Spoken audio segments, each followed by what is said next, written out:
All right, so today we're going to be talking about Newton's laws and taking a look at free body diagrams. So let's get started. So Newton's laws, there are three laws, and they're very important to know. They're very central to Newtonian mechanics, and you should be thinking about them immediately every time you're presented a physics problem. So laws.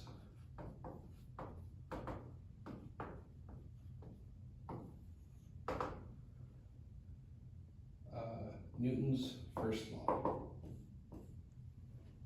So Newton's first law is, you've probably heard it before, it's just this idea that an object stays at rest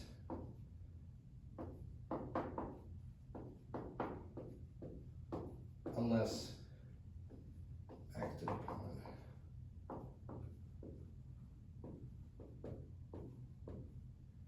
And outside force.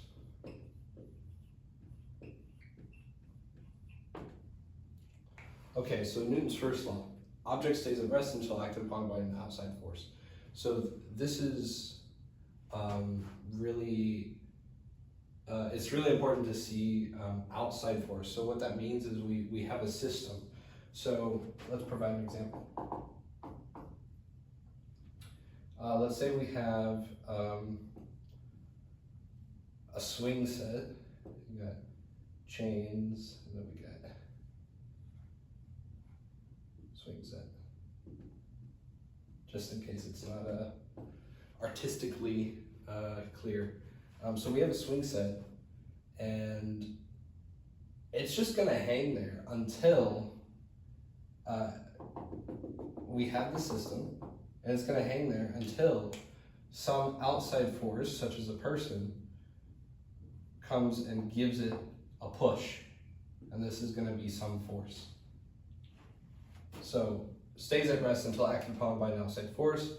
Similarly, if it's in motion, it's going to stay in motion unless acted upon by an outside force.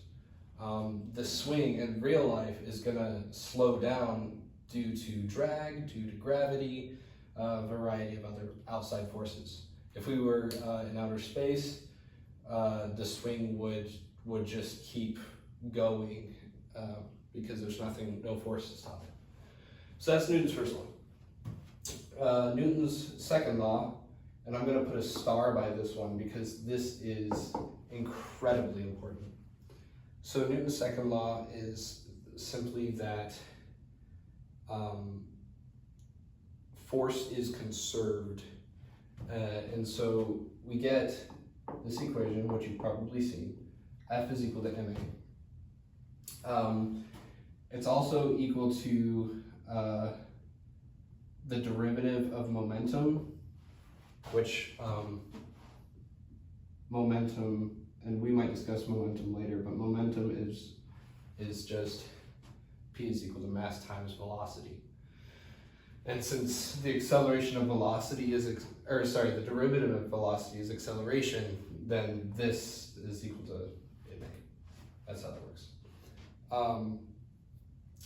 Just something I want to write, and it'll be important later.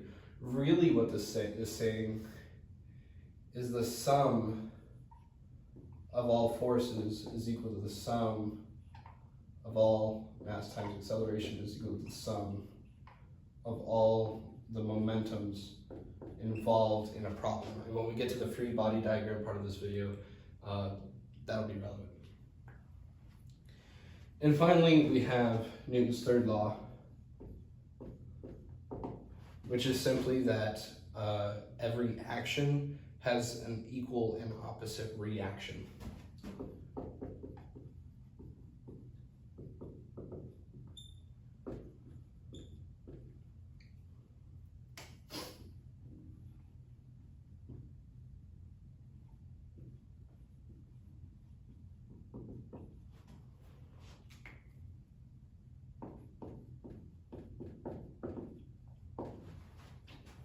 Okay, so an example of this is that, when you're standing on the ground, you have a person standing on the ground. Gravity is pulling them down. We call that force due to gravity with a subscript G. Something called the normal force due to the normal force, is pushing up. And so the earth is pulling the person down, but, the person's weight is pulling them down, but the earth is pushing up against them. Otherwise, we would fall straight through the earth, and that's obviously not what happens. So those are Newton's three laws. Again, you should really think about these every time you approach a physics problem. They're very central to physics, at least like once you're starting physics. Now we're going to take a look at some free body diagrams, and I'm going to, what am I going to do? I'll do it right here. I'll draw some little box. We'll do 4 of them. Okay, so the most basic free body diagram. So free body diagrams, it's very often abbreviated as FBD, and it's just a useful method for approaching physics problems. So let's say we have a ball, which we're going to represent as just a single point, okay? And the ball is being thrown. The ball has just been thrown, and it's being thrown horizontally. There's no vertical components. So how we represent this is we have our point, and then we draw all of the relevant forces that are occurring in this problem. So this is the force from being thrown. You can give it, whatever subscript you want, or maybe you don't even give it a subscript. And then we know gravity is always present, so we have the force due to gravity. And when you're just starting out on physics, they'll probably tell you to ignore things like drag, centripetal force, etc. So there could be other forces in play. It just depends on how realistic you get with the problem. But for now, we'll just say this is what's happening. And so if you wanted to find the total force, you're going to find the sum of all the forces. And so the total force, perhaps I'm going to different color out here.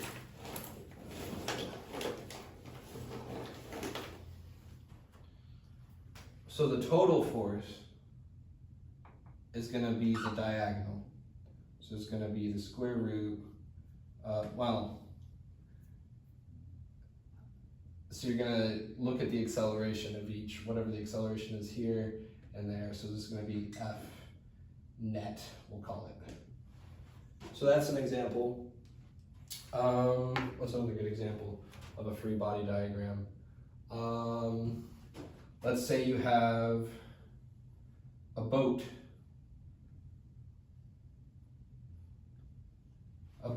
In the water. So you have force due to gravity. You have the normal force actually becomes the buoyant force. And maybe if we change this to be like a ship with like proper sails, then you have a force pushing this way due to the wind. Maybe you have a drag force. Again, it can get complicated. Sort of the same as our swing, there's this thing called it's called a pendulum, is what we call it. And so you imagine that there's like this, maybe like a nail in a wall and a piece of string attached to it with a ball at the end. So this ball is going to swing in a circular arc like this. It's going to stay at rest due to Newton's first law, right? But the second that there's a force here, because there's always a force due to gravity, the string actually applies an upward force called tension, right? and if you apply a force here, then the ball is going to start moving. And so it's summing up all of these forces to see the total force, the net force acting on the object. One final free body diagram we'll look at is a spring. So imagine you have some sort of like base, and you have a spring and a platform connected to the spring.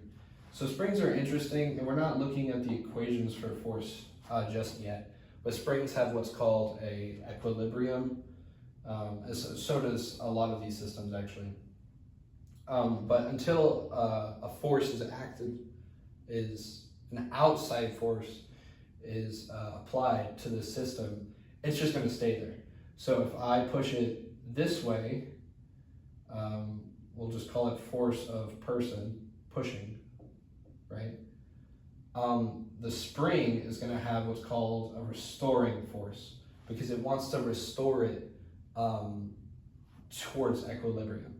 And it might go past, and then the restoring force is going to be coming this way, and it's going to keep going back and forth until eventually it reaches its equilibrium. So I hope all of that makes sense. Yeah, that's Newton's 3 laws, as well as just a brief touch on free body diagrams. Thank you for watching. Yeah, more videos to come soon. Thank you.